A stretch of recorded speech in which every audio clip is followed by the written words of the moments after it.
folks, what's up? This is Michael on the Graveyard Shift in the wee hours of the night with your daily trivia question. Yet, once again, here we go again, folks. Are you tired like I am? Are you old and tired like me?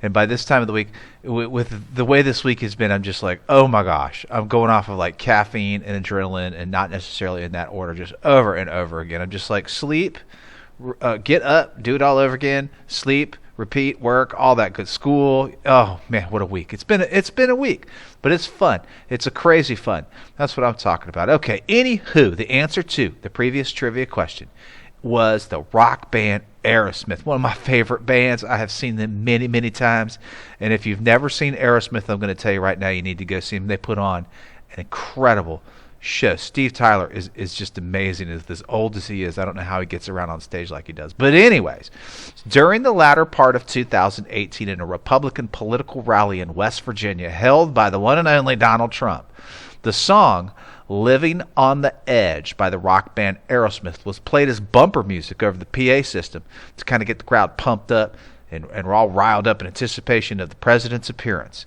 And boy, did it ever. The problem with that is that Aerosmith, and more specifically the lead singer and one of the authors of the song, the man who owns the rights to that song, Steven Tyler, never gave Trump or the rally organizers permission to use that song in particular, or any of the band's songs for that matter.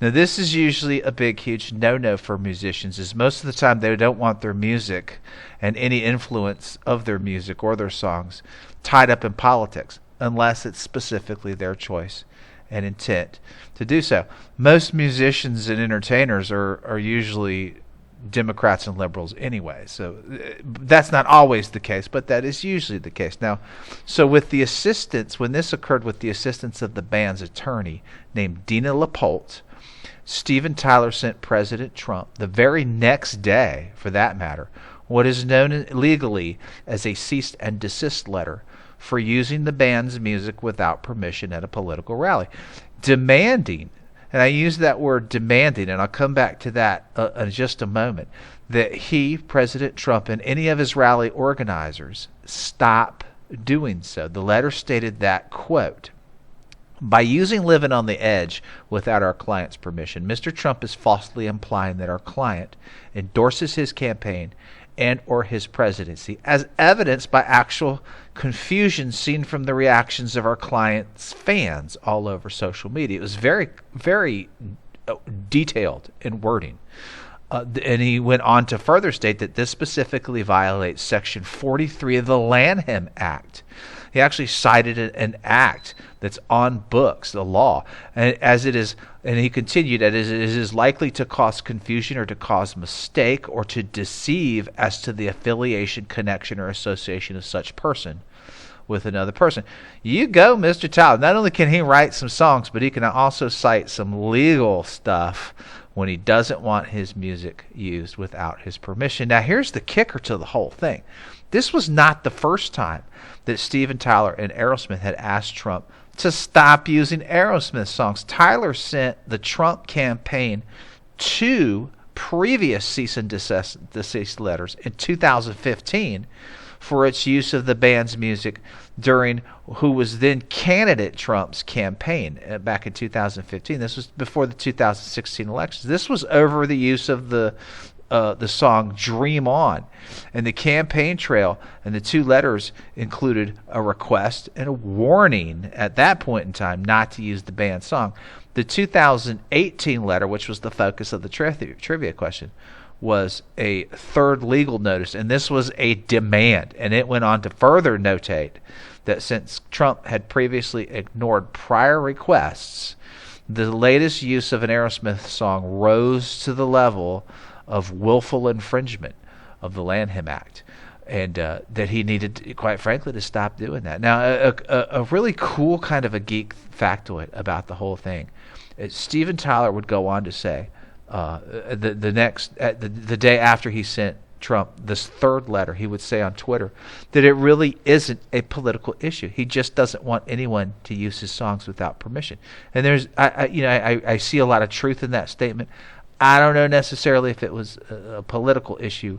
I'm sure Steven Tyler doesn't support Donald Trump or a Republican agenda of any way. I don't know that for sure, but just want to, Steven Tyler's famous for the mindset. I just want my music to do the talking, and that this was even another cool geek factor. That was even the case, even though other members of the band, but notably Joe Perry and Joey Kramer, the guitarist and the drummer, are both open Republicans and supportive of a Republican agenda and platform.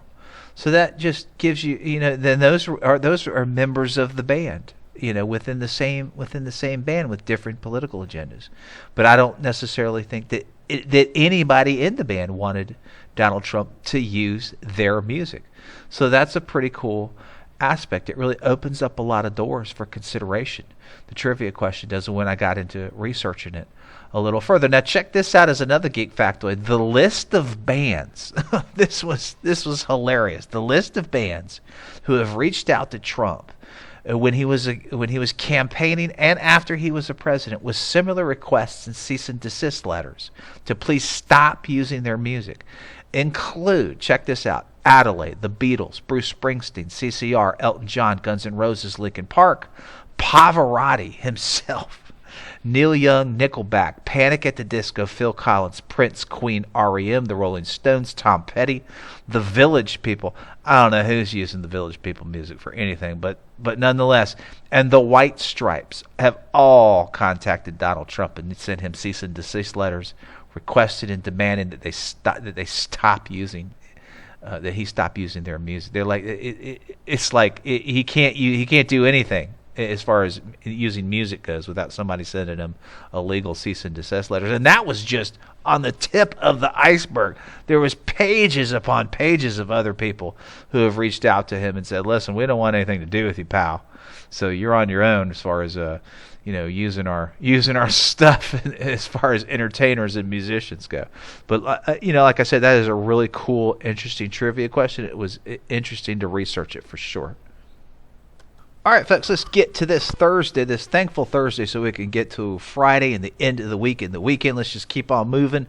Brand new trivia question for August 25th. On this day in 1950, having just ordered American troops into a war against North Korean communist forces and anticipation of a crippling strike by workers, President Harry S. Truman issues an executive order putting this industry under the control of the U.S. Army. It's a great trivia question, folks. Think about the year, the time, the infrastructure of the country. Good luck. Have a thankful Thursday. And as always, I'm thankful for you all. It's a privilege to be on your team, and thanks for all you do. Peace out.